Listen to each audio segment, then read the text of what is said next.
News from Heaven. Today we're going to be looking at what authority and excess do to your spirit. We're continuing our series on auras. The show is News from Heaven, where we take... I already said News from Heaven. The show is still News from Heaven, where we're trying to figure out life, figure out the mind, by annotating our way through Swedenborg stuff. And today, we look deep into... We started last time. We have these auras that jump out in the spirit and do things. But today, we get into these specific examples and how what you and I do and how we think and all that could be affecting how we affect the spiritual world when we become spirits. And even now, who knows? We're going to break it down in the following way. The aura of personal power. That sounds like a good thing. Is that good? Ooh, but I don't know. Squiggly red lines, that might not be good. What is it and what does it do in the spiritual world? Tempered authority. Could you ever have something that would be normally negative, but because of the way we're processing it, it's all right? And then, it sounds like a band name, hedonistic energy drain. When did Swedenborg, what kind of people's auras drain Swedenborg of all the energy he had? What we're doing is really trying to take these ideas, which may sound like spiritual phenomena ideas, but really everything spiritual comes down to what's psychological. How can we learn about the mind and heart through this, and how can we make it so that despite what the negative stuff that's trying to come in every day and make us miserable, we learn about a system and a framework by which reality actually runs, which is encouraging to us enough that it frees us. Let me know in the comments, is it working for you? Like and subscribe, click the bell, or you might as well not have subscribed because YouTube won't tell you. And leave in the comments, has this material been helping you? Does this do anything for you? Does it do good? Because if it doesn't do good, why are we doing it, right? We're going to download Secrets of Heaven Volume 2. Check the link.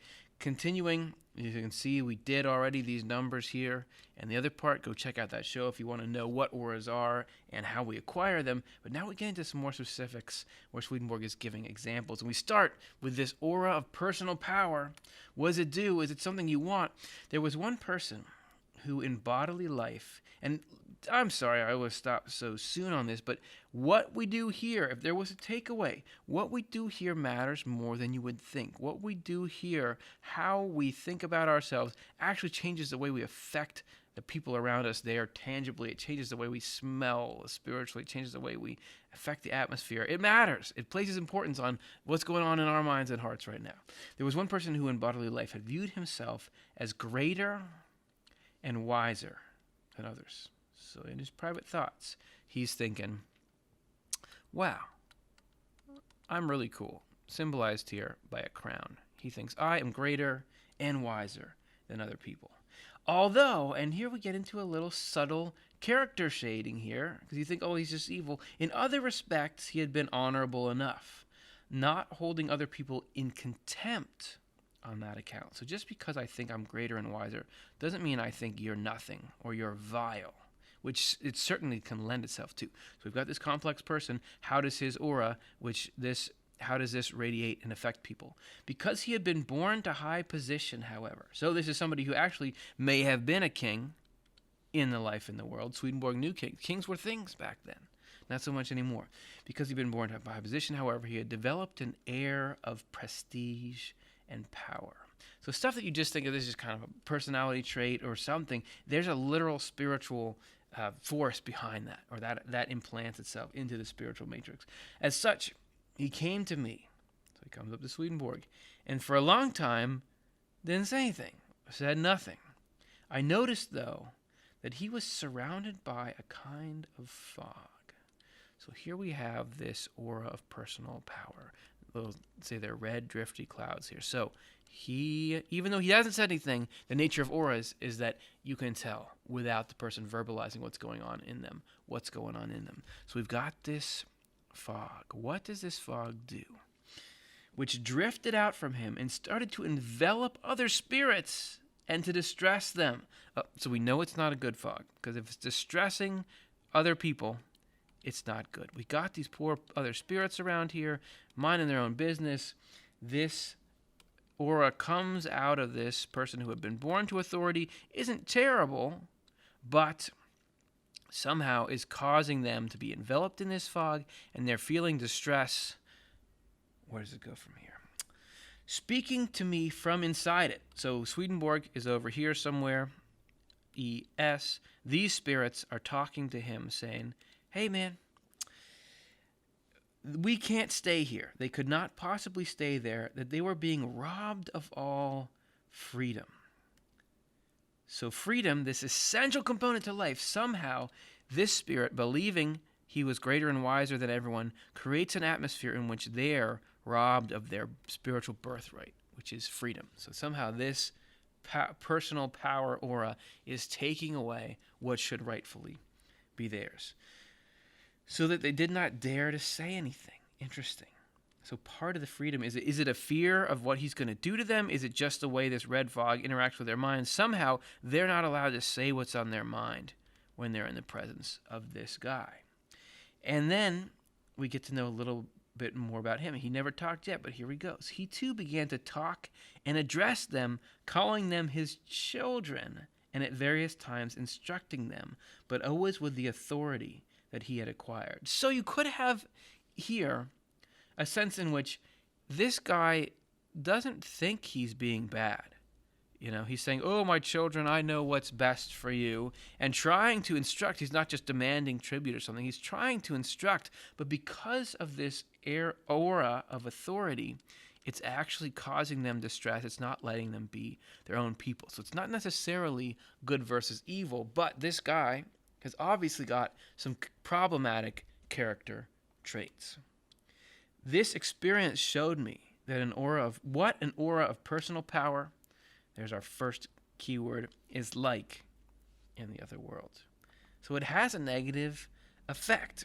But it's interesting that Swedenborg sets up that guy to be a little sympathetic, that he just was born authoritative or into an authoritative position. He's carried that with him. It's obviously not gelling. So is there a way that we can move on to our second word, this tempered authority? Is there a way that somebody with an aura like that can function in society? And is it something that just some people have authority over others? How does it go? I can't wait to see this paragraph.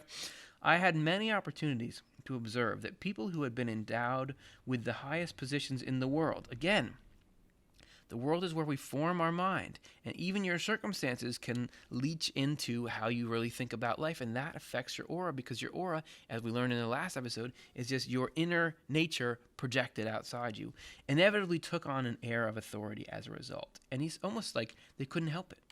Consequently, they were unable to hide it or cast it off in the other life. Now look at that. In the other life, where things are obvious, where we have, it's not just do you think you're better than other people or not? We can tell because these red cloudy fog is all around you and it's distressing the spirits. Kind of embarrassing, right? There, things that were just hidden.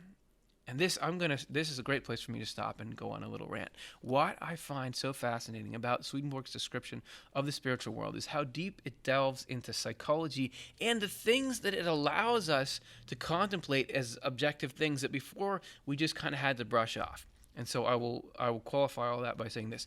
Something like believing that you're better than other people. That can have a huge impact if you're around someone who believes that they're better than you and they always know what to tell you and what to do, and it's crushing your spirit. It's taking your freedom away. You might feel like that's not anything as tangible as somebody who's stealing money or somebody who's doing something external and obvious, but yet that psychological state they're in and what it does to you can really matter. But Swedenborg is saying in the spiritual world, that becomes obvious, and it's a thing that everyone can know tangibly. You have this thing, and it's something that people can seek to get rid of.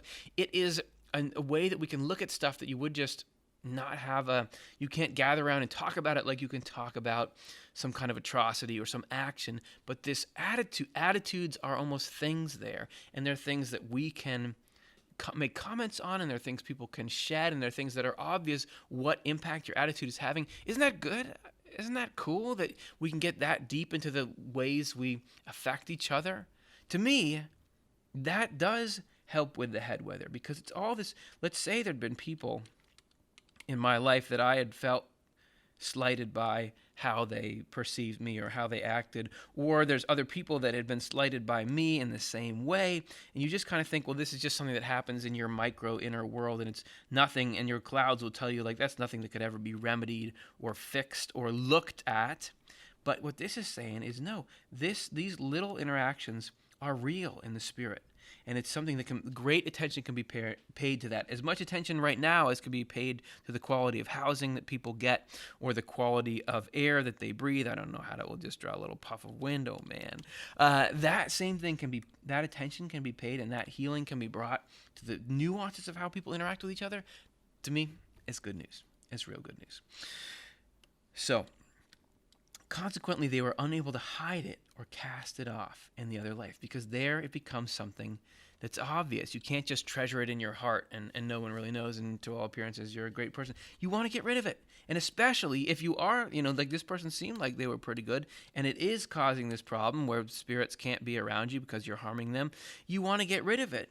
So, is it just, we all laugh at them, you were the bully in life, and now we're all the bullies and we get you? Check out this way that heaven can gently work that out so that everyone's okay in the end.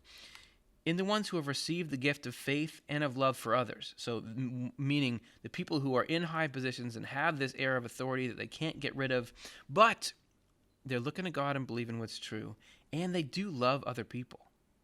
Then the air of authority, we get this tempered authority, combines in a miraculous way with one of benevolence. So if we're talking about our auras, we have the aura of authority, right? We have these clouds that confuse, but there's this tempering love for others that's part of who you are, or part of what is streaming through you from God as well. And when those combine, it doesn't have the same smothering effect on the spirits around you, because everything that's coming in with the authority, it doesn't choke out the freedom. Somehow, this benevolence is like the antibody to the other one, so that it disturbs no one. In fact, and look at how far heaven is not interested in getting revenge, even though love of dominion over other people is the antithesis of the heavenly mindset. As we mentioned in the last one, heaven is not at all interested in shaming you and saying, well, you got to spend some time at the bottom now. In fact, well-mannered spirits also offer them a kind of corresponding deference. So let's say you were a person in here that was used to being in charge just because that's the place you were born into. You have some good spirits here that will even say, like, okay, Your Majesty, that's great, and act politely around you because that's the way that you're used to it. And you might say, well, why keep up that forever? Because they know that's a means to eventually get you out of there. The atmosphere they give off is not a dictatorial one. It is just an aura natural to them because they were born that way. Since it's not that you have to put up with it forever, because it says since they are good and since they work at shedding that aura, that this person here is working to try to get out of there because they don't want to be above everyone. They just want to be one of the human race, because that's what heaven is, that it's not about you, it's about love and truth and what we can do to help and serve each other. After a certain amount of time, they succeed. So you're born that way, but you're not stuck that way. And look at the way heaven carefully holds your hand through that process, because that's what love is not worried about evening the score. It's worried about getting everybody to this happiness together. All right, we're shifting gears here. Now let's talk about the hedonistic energy drain and what could possibly drain Swedenborg, who is this indefatigable guy who could write all these books and do all these things. What could make it so he could barely lift a muscle? Move a muscle? Lift a finger? I don't know. Lift a hand. For several days. Interesting that Swedenborg would have these spiritual conditions around him for a significant amount of time. I had with me the kind of spirits who had not concentrated at all on the good of society when they had lived in the world, but on, again, themselves. And can you see, if I'm trying to wage a campaign here to convince you that making yourself the center of the universe, if all we care about here is us, if that's the whole world, that lets in all the negative stuff, and it blocks us entirely. I do this same thing every show, but it blocks us entirely from the truth, which is that everybody can get along and it's not a rat race like that, and blocks us from getting into this. You remember this was all the people happy together. That's heaven. Focusing on themselves leads to all the unhappiness that comes with that, right? And what would you focus on besides yourself? You're focusing on the good of society. It's not just, okay, I want to focus on myself. I'll idolize somebody else instead, or I'll focus on clearing the brush out from the corner of the yard, the good of society. You're still in there, but what you see, the context, the framework by which you see yourself is, how can I be good to other people as well? These people we're talking about now, they didn't do that. They were inverted. So the self is on top, and as you'll see here through clear examples, everything you're supposed to be helping in the rest of the human race is on the bottom. They had been useless. No offense. So far as political office goes, Swedenborg ran in a lot of high circles, so it could be he's talking about some politicians that weren't really serving their constituents, and their only goal had been to live sumptuously, wear glamorous clothes, and grow rich.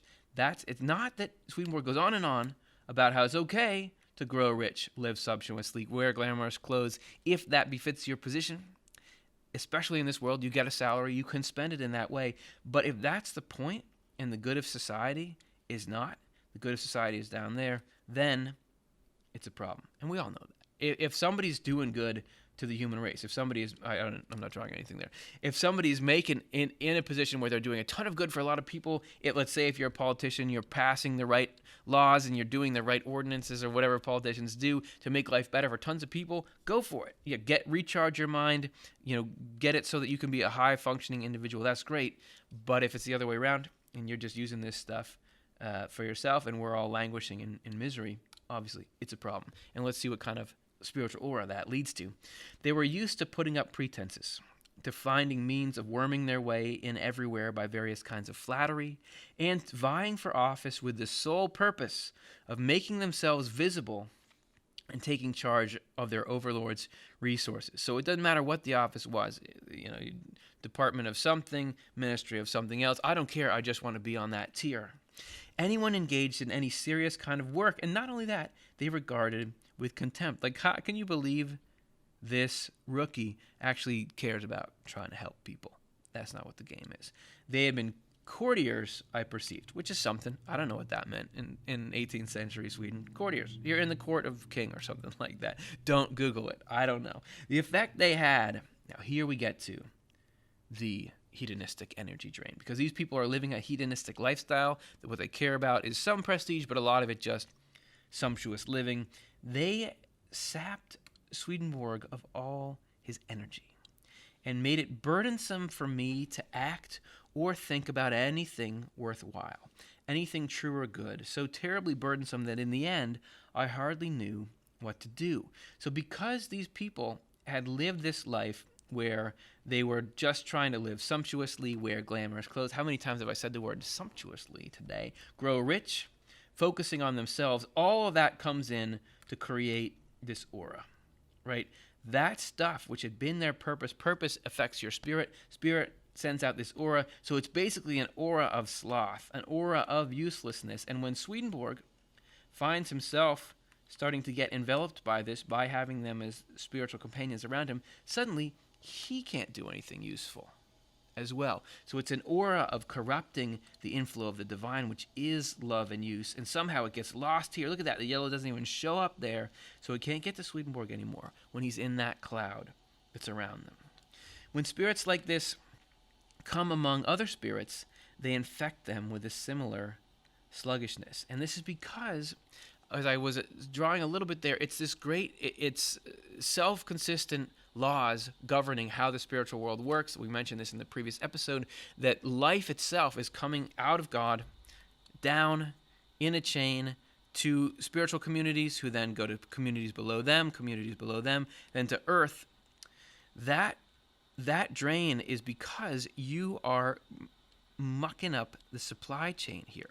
Everybody has a role to play. You're meant to be a conduit for what is loving and what is positive, and we all have a potential to be something that is serving the human race, and actually in that find the greatest happiness, permanent happiness that can possibly exist. But when you cast that away, when you instead invert and pervert the system, that has consequences not just for you, but for everybody down the chain. Just like it is in this world, everything is interconnected. So when we block up what should be the flow of God through us, it's going to make it other people below us vulnerable to the same kind of thing, because your aura becomes a picture of taking what should be useful and making it useless.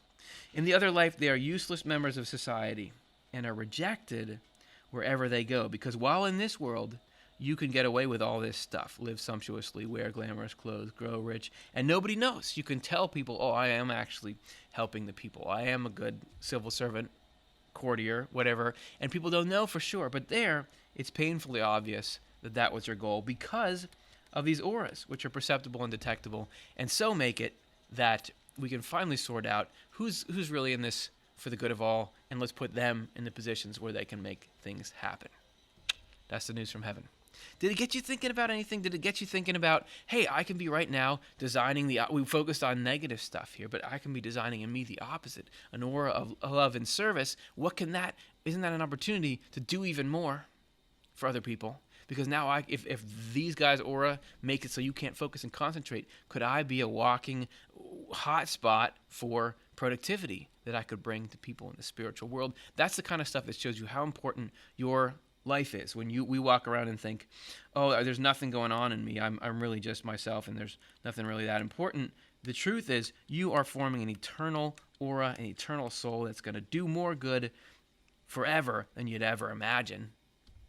That's not so bad. Hopefully you take that out into your week and it makes you happy. Like and subscribe, click the bell. That's how things get done. Leave a comment if this worked at all. Let me know how it's working. And if you, throughout the week, halfway through, something useful occurs to you and you decide it was somehow inspired by this show and you want to let others know how to use these ideas to get happy and make a good aura and a good effect in this world, let us know in the comments.